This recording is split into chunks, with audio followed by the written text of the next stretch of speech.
Here's a question. Yeah.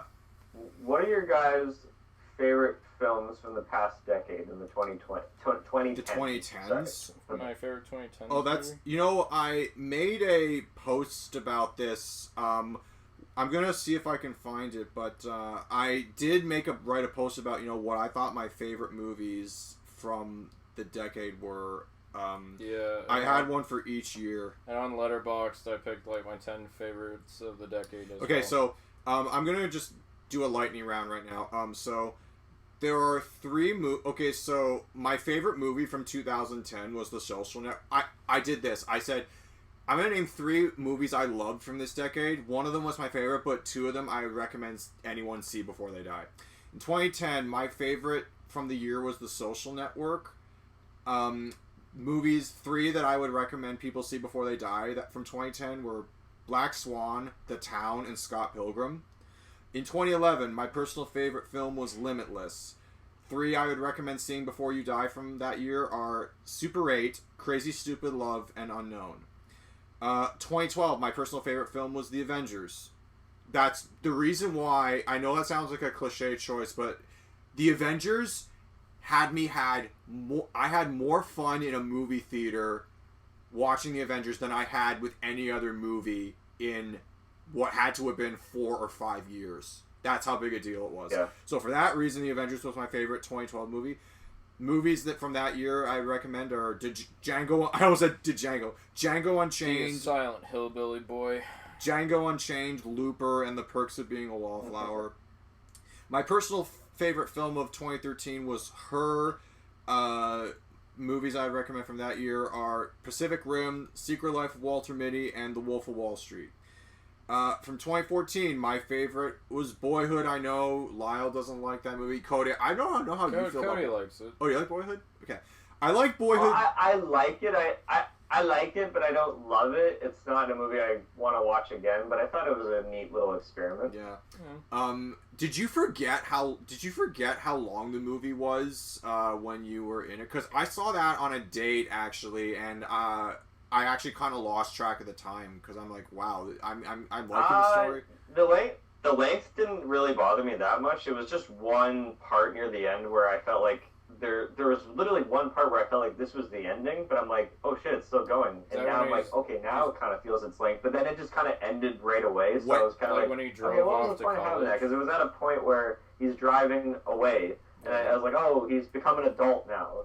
Maybe he'll make, Manhood one day, like a sequel. Oh, God. I'm like, it keeps going, and it kind of just keeps going while he's in school, and he meets the girl, and they're kind of just at the end there with each other, and I'm kind of like, okay, it just decides to end there. I don't know. It just kind of felt like, why end there? That's Richard Linklater for you. 2 fun facts, and then I'll move on about Boyhood. Richard Linklater, for years, he called the project 12 years because that's how long it took to film the whole movie. It took 12 years to make!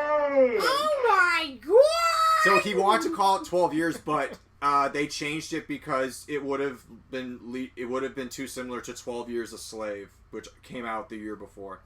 Other movies I'd recommend from 2014 were Whiplash, Interstellar, and Nightcrawler. From 2015 is probably my favorite year for movies out of this decade. You guys might disagree. My favorite from that year was The Martian. 3 I'd recommend are Room, Straight Outta Compton, and Inside Out. 2016, La La Land was my personal favorite. Shoot me. I don't care. I had fun with it. You're very defensive. Well, because every time... Okay, it's your opinion. When When I talk to other people in the film... Okay, no one hates La La Land more than people who work in the film industry.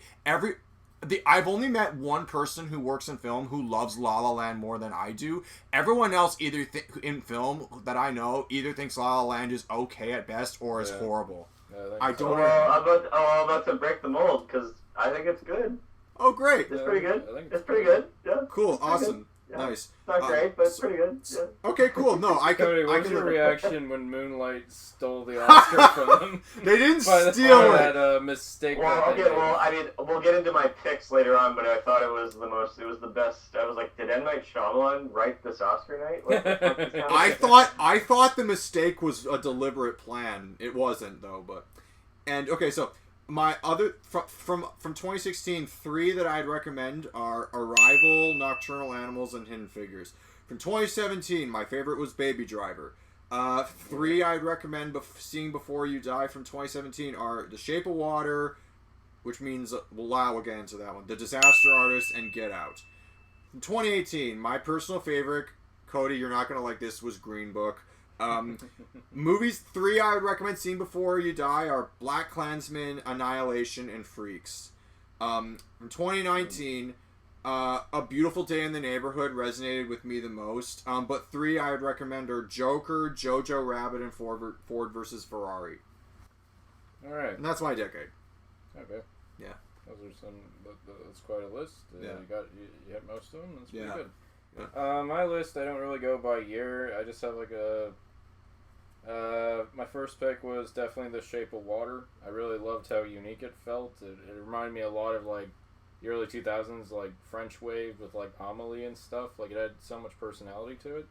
And another reason why I love that movie is because I saw it on my first date with Veronica. Actually, I took her to see it, and it's not an easy movie to hold someone's hand to because there's a lot of hand trauma in that movie.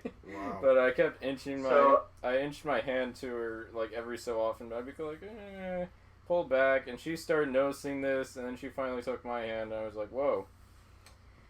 Nice. That was The Shape of Water was excellent. You want when I first saw The Shape of Water, it was at TIFF. It was the premiere night where Guillermo del Toro and the cast were there, and it was at the Elgin Winter Garden Theater here in Toronto. Theater. And funny enough, that in the movie where it takes place in, where the monster goes inside to watch like the film, there's that one scene.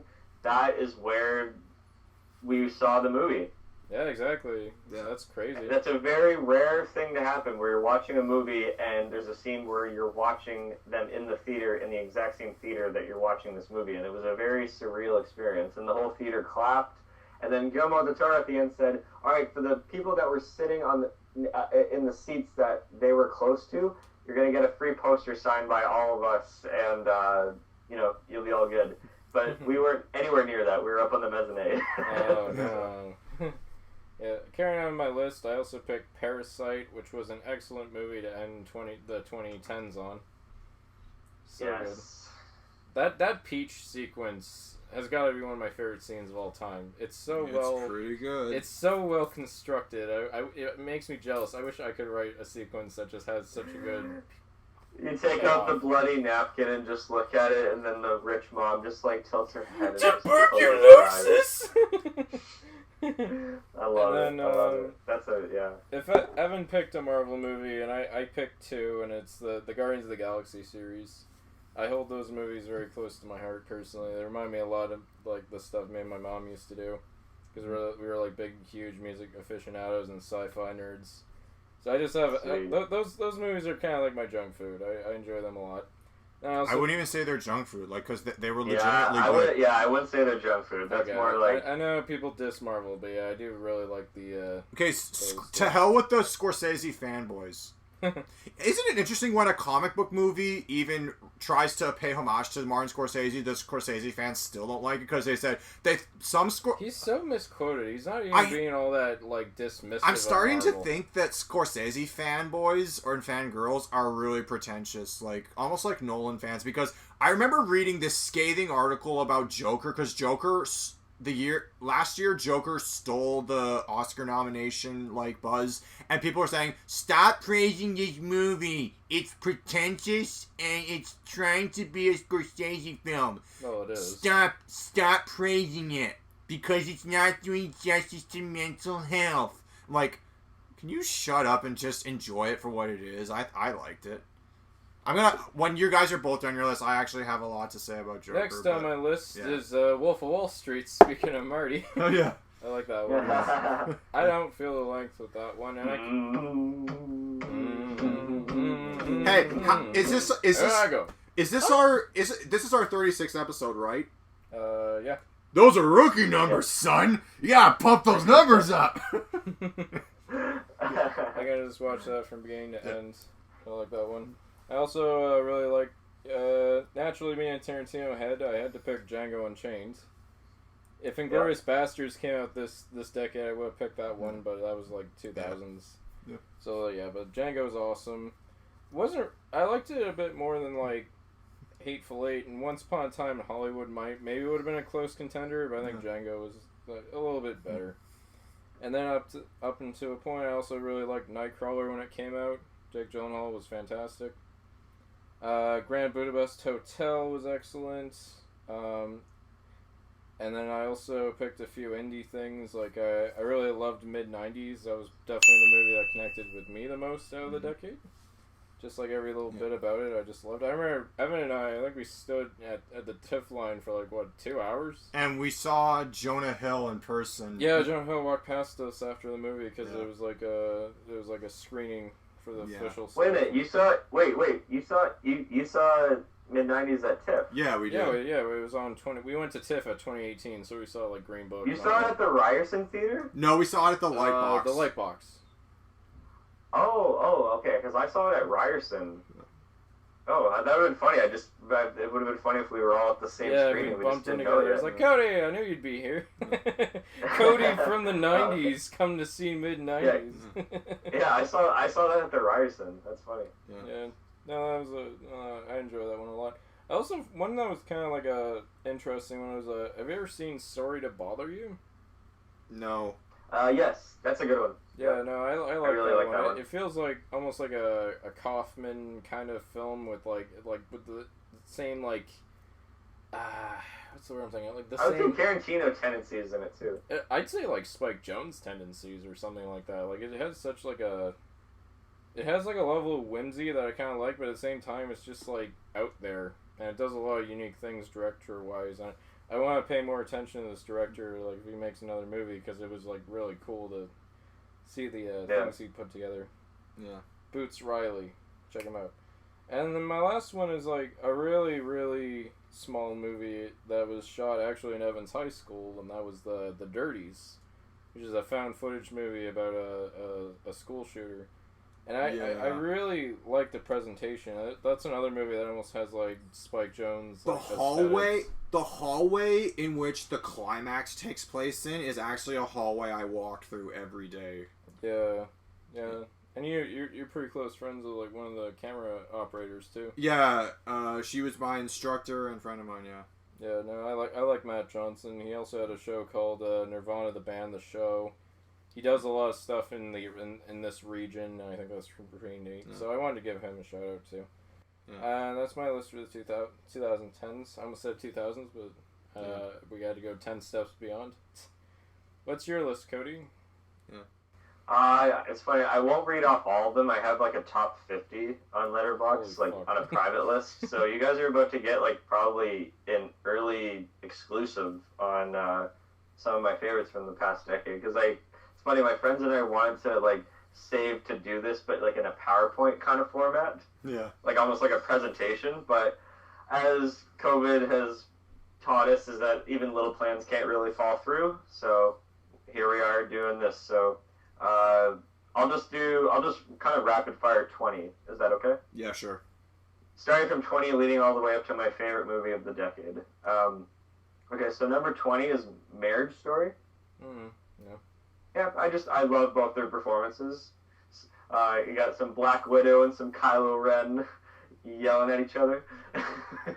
No, but in all seriousness, Scarlett Johansson and Adam Driver are great. I just love how it's just a very believable debate. You can't really like choose sides. It's a believable love story. Yeah. Like I don't relate to it. I just find it very believable. Isn't it funny that Randy Newman wrote the songs and music for a movie called Toy Story and a movie called Marriage Story?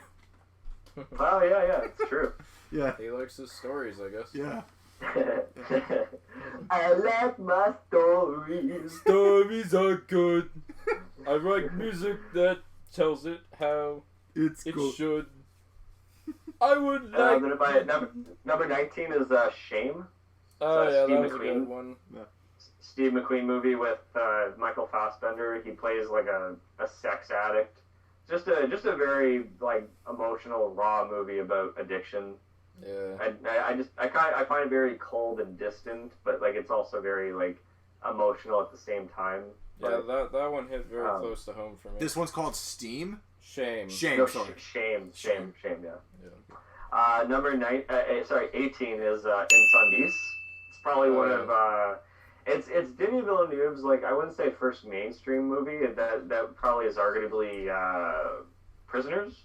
Yeah. But this is a movie that I don't even want to say anything about it. People just really have to go into it cold, not knowing what it is. But it's just, it's a movie that's probably gonna just reach into your chest and rip out your heart. That's all I'll say. Yeah, no, I know about it. Number 17 is The Lighthouse. Oh yeah, I like that one a lot. Robert Eggers is a really favorite director of mine. That might be my that's my favorite one that he's done so far. I wasn't too big on The Witch, to be honest. I like that. But The Lighthouse, I don't know. It had like this kind of like I got like the symbolism behind it all. Like it's very simple story wise, but if you have an open mind, you get a lot of subtext, a lot of metaphors out of it. Yeah. And it's just a very memorable looking movie visually, you know. Yeah, it's magnetic. But to lighten things up, number 16 is my favorite animated movie of the past decade, the Lego Movie. Yeah. That's your favorite animated movie? I'm not kidding. This movie is a fucking masterpiece. This is like such a touching movie. It's so fucking clever. It's so funny. It's so creative. And and maybe it's because I grew up with Legos. Yeah. I got a lot of just little tiny in jokes. Like the spaceman, or Rocket Man, Spaceman, the one voiced by Charlie Day. Spaceships. Like the little details that they have about even his helmet is cracked in the middle on the bottom. Yeah, because I'm like, oh my god, yeah, like all those helmets were so easily to break back then. Like I'm not kidding. Like it's a great kind of Messiah story, but it's also like a parody of it as well. And it just has like a Pixar emotional level ending. Yeah. Well, that is what happens when you get one of the screenwriters from Toy Story 3 like in on the project. Also, one of my brother and I, because my brother and I haven't watched that many movies like together over the past decade. Towards the end of the early 2000s, he got really into his motocross riding and he became less and less of a movie guy. So whenever I would watch a movie with my brother, it would be a special occasion. I remember my family watched the Lego Movie one night, and at the scene where Anthony Daniels and Billy D. Williams actually cameoed as Lando and 3PO in the Star Wars little joke, my brother was on the floor laughing his ass off, and I was like, oh my god. I didn't even laugh I laughed, but I didn't, when I saw it in the theater with my friend, I laughed at that scene, but I didn't laugh as hard as my brother did. Yeah. Well, even just like there's like little sound effects in the movie where it's like a cat. It's a cat, and it's clearly somebody's going meow meow because that's what kids do when they like. Yeah. Or the boat going away. It's like. Yeah. Like it's actually that sound effect of someone just going as the boat goes away. Yeah. Yeah, it's fun. No, it's great. That's my favorite animated movie of the past decade. Yeah. I think it's absolutely wonderful. Yeah. Love it. Yeah. Number 15 is A Ghost Story. Oh yeah, you were telling me about that one. Yeah. It's a very slow, but it doesn't mean it's boring. You just have to kind of be in the right mindset to watch it. It's a very quiet movie, but it's a very beautiful movie and how it examines life and the span of life, and kind of have to have an open mind to it. But yeah, I can't really say too much about it. I just don't want to ruin it. But yeah, check it out. And in fact, the same director is doing The Green Knight that's coming out this summer, so it's the second A24 movie. Oh. Yeah, like A24 movies. Number 14 is Prisoners. You mentioned that earlier. Yeah, yes, Prisoners. This is a fantastic crime mystery drama. But what's interesting is that when you watch it the first time, it works as just like a nice mystery movie, like a whodunit. When you watch it again, and there's a lot of symbolism that you didn't notice the first time, and then you watch it again, and there's like, it's like a character study almost. Like there's layers to this movie. It works as just like an accessible watch, but it's also a deep movie, which is why Villeneuve is like the man. You should put a counter here of how many Villeneuve movies I'm going to be I feel like we haven't about. heard the last of him on your list, Cody. Yeah, you're going to be hearing about him a lot more coming up. So, Alright, number 13 is Under the Skin. Oh yeah. I haven't seen it. Oh man, you want to see Scarlett Johansson scare the living shit out of you? Oh, my dad's seen this. He told me about Yeah. it. Yeah, this is a strange, really creepy movie. I love the soundtrack. Yeah, the soundtrack is very eerie. It's simple. It's just, she's picking up guys and bringing them back to she plays an alien, and she's picking up guys and bringing them back to somewhere that's kind of eerily familiar to the Upside Down world in Stranger Things, which I found a little interesting. More like when 11 spaces out and goes into like a second world or something. Like that big black void. Yeah. Yeah. Oh, it's great. Number 12 is Blue is the Warmest Color. Oh yeah, I heard about that one. Never seen it. It's a 3-hour epic love movie. It's between 3 two hours girls. Long? I thought it was short. short. 3 hours, yeah. Oh, now I don't want to watch it. I hate long movies, I'm sorry. That's alright. It doesn't feel its length, actually. The performances in the movie are really great and believable. It's hard to get into it, but it's another raw drama. Number 11 is one that Evan brought up. Her. Yep. Yeah. Her is wonderful. This is great soft sci-fi. Yeah. Where it's taking an idea, a science idea, and sort of like examining ourselves, and it's really a movie that I find is going to like stand the test of time in terms of like becoming like emotional attached to like some sort of electronic device. I don't know. It examines kind of loneliness, but then it examines love in a beautiful way. Then it examines like breakup in a believable way. But it's also a very like pretty movie from its tone and its color palette, and love it. It's my favorite Spike Jonze movie. I gotta check out his other work then. But do you know that? Do you know who was originally gonna play the AI he falls in love with? Who? Samantha Morton. That's what a lot of the characters are named after their actors. Like Amy is named after Amy Adams. Samantha was named after Samantha Morton. But she showed up on set and read dialogue to Joaquin Phoenix off cameras. But the thing is, her voice didn't capture the essence of who Samantha was supposed to be. So, and Spike Jonze felt this when he was editing the movie. So he talked to Samantha Morton, and with her blessing, Scarlett Johansson was called in at the 11th hour to record all the dialogue. That's crazy. So, put it this way. So, what movie is this Samantha Morton in again? The only other thing I've seen her in that she did an amazing job was Minority Report. She plays Agatha in Minority Report. Yeah. She plays Agatha the precog. Right. Okay. Yeah, I can see that. Yeah. All right, we've hit the halfway point. We're in the top 10. Fucking Lee. Let's go. Oh, geez, this next one's almost 2 points if you want to count a Villeneuve point and an A24 point. It's Enemy. Yeah. I still have to see this. Yeah, it's a shot in Toronto, dude. You gotta get on that. Yeah. At what point am I obligated to see every movie that is shot in my backyard? Yeah, exactly. Well, don't be prepared to look at the nicely aesthetic Toronto, because this is a disgusting looking Toronto. It's very yellow. It's grungy Toronto. Oh, it's really dirty looking. It's an abstract movie, so have an open mind. It's just basically Jake Gyllenhaal discovering that he has a doppelganger that when he rented a movie, and he's just obsessed to try to find who his doppelganger is, but there's more to it. I didn't really get it. I just don't want to give it away. I liked it. Jake Gyllenhaal, as always, I'll see anything with him in it. Mm-hmm. Okay, carrying on. Number 9 is 3 Billboards Outside Ebbing, Missouri. My only criticism, it should have just been called 3 Billboards, because that title is fucking wordy. It kind of is, yeah. But that's what everyone calls it anyway. So's the movie, though, to be honest. But no, it's I love Martin McDonagh. He's like in Bruges is hilarious. Like his dark comedy is just really biting and 7 Psychopaths. endearing. Yeah. I wasn't too big on 7 Psychopaths, to be honest, but In Bruges I love. But I think 3 Billboards is my favorite one. Did I tell you about the time that the performances are so good in this movie? Like Frances McDormand just kills it in this movie. My mom. Sam Rockwell is like, I mean, Sam Rockwell is like great in everything he's in, but like he's so good in this movie.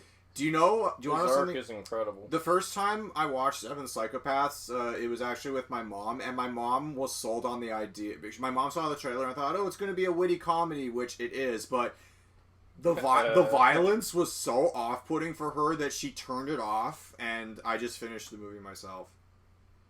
Yeah.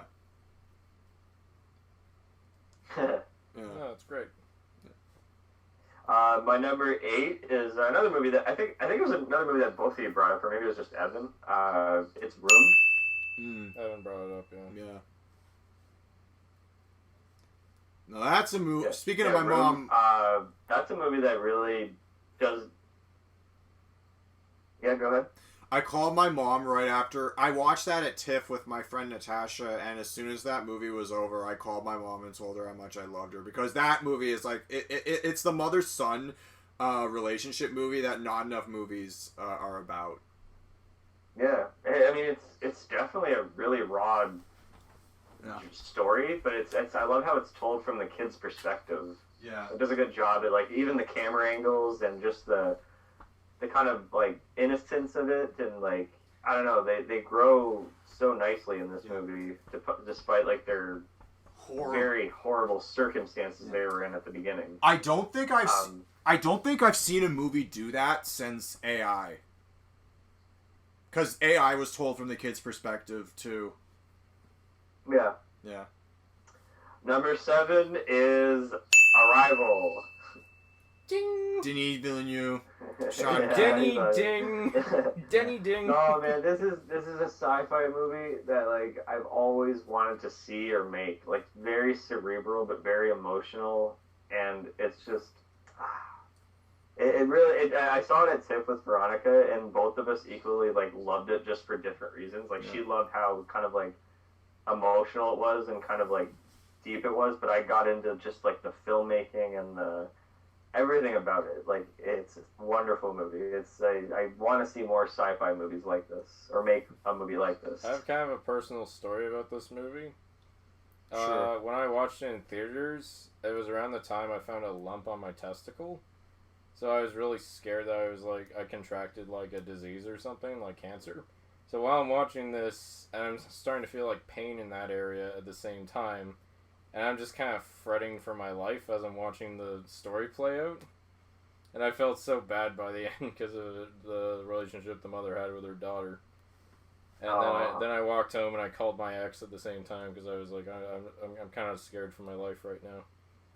So Arrival was it was super emotional. Did it end up being okay? You're down there? Yeah, no, nothing came of it. It was scary though because I had to have like 2 different X-rays like during a week-long period of like unsuredness because they didn't really know what it was, but it turned out to be like healing tissue or something. I don't know what you call it, but yeah. Yeah. That's just what they call it. Well, it's good you're alright. It's good you checked it out. Yeah. But no, that was a scary time. What else is on your list? Number 6 is Wild Tales. Oh yeah, you told me about that movie. It's amazing. What's this one? It is probably the movie that is the closest I've ever seen to like a movie capturing that spirit of like Pulp Fiction. Yeah.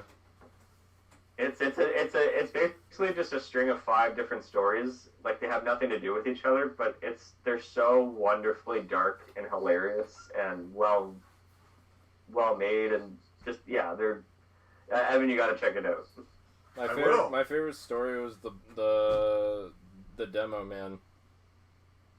I can't decide a favorite. I always bounce around. Like the wedding one was my favorite at one point. Mm-hmm. The fight on the side of the road was I forget I know there's names out there. I think that was my least favorite of the bunch, but yeah, I know that one. Yeah, I just love the bomb one because the conclusion of that story feels like something right out of Breaking Bad, set to a song and everything. Totally. I could see Walter White doing that. Na na na na na na.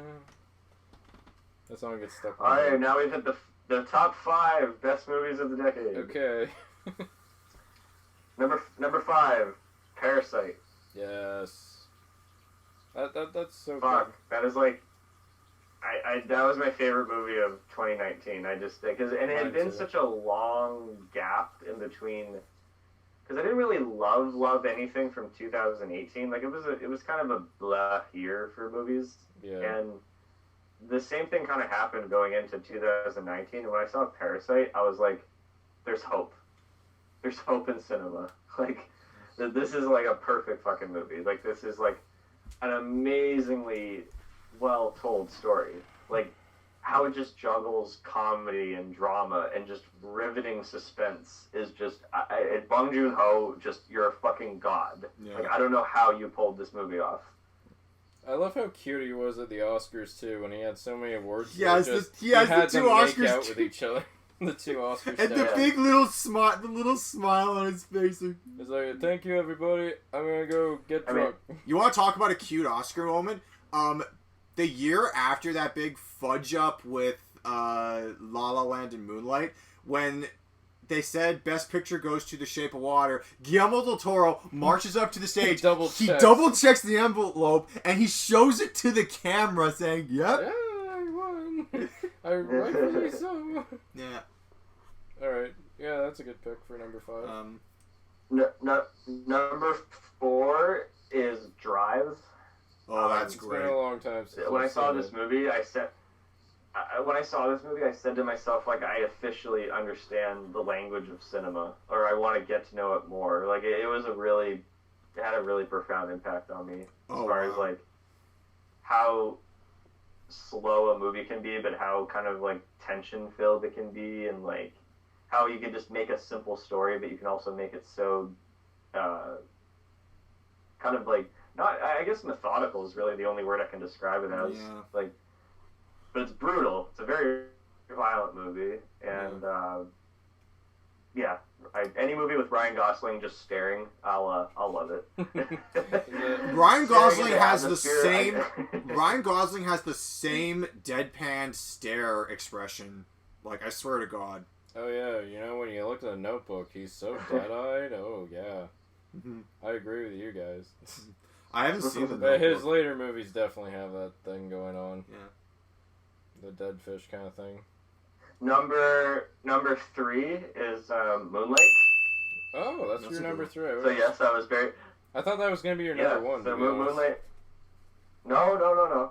Well, yeah, I know that it was kind of like my number 1 at one point, but I don't know. I just seeing a movie so believable with drama always gets to me because it tackles a lot of stuff, a lot of struggling issues that people today go through, and just the structure of the movie I really loved, and I thought it was inspiring because I have a short story that follows kind of similar to this structure in terms of spanning a lifetime.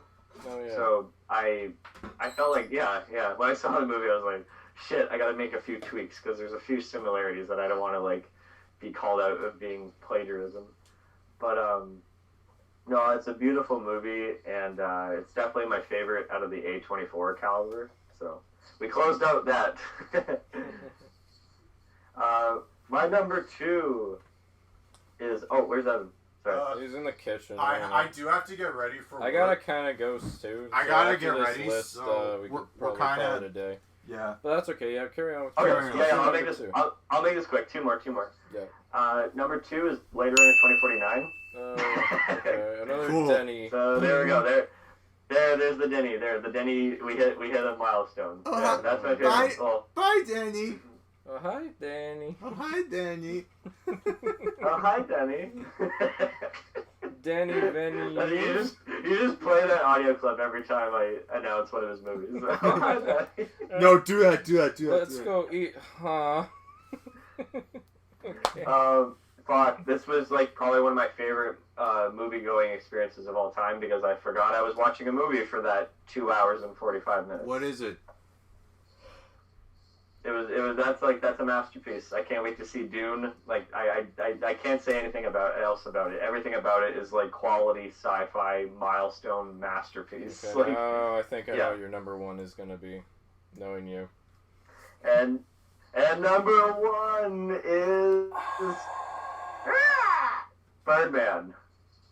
Oh, that's a good one. Oh, you mean Batman? No, he means Birdman. You mean Vulture? Birdman, Batman. No, Bird. Oh wait, sorry, it was Man. Jack and Jill. Sorry, it was actually Jack and Jill. Oh yeah. Oh God. What you see? I didn't like any of your other entries, but when you said Jack and Jill, I was like, You yeah, the funny one. Yeah, Jack and Jill. I Such saw an it in the theater. artistic achievement. Yeah.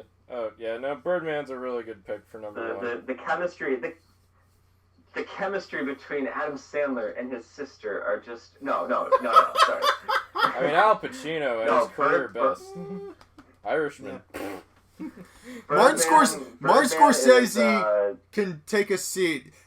Martin Scorsese needs to make more movies like Jack and Jill and worship more movies like Jack and Jill. We're assholes. No, but Birdman is a perfect movie in terms of its balance of being like an art film and an entertainment movie, of being abstract and literal. It's a great character study. It's very technically well made. Like, I know it's made to look like it's all in one continuous take, but there's hidden cuts, but they're not really that distracting. The cast is wonderful. Yeah. Sorry, go ahead. One of my favorite scenes from that movie is where Edward Norton is like the replacement actor who gets called in for the play. He's so pretentious that as soon as it occurs to him that a stage prop doesn't make him put him into the scene, he breaks the fourth wall and the test audience is booing him and he's just screaming. He breaks the fourth wall and just starts screaming at the audience. Maybe I'm just a sucker for fourth wall breaks.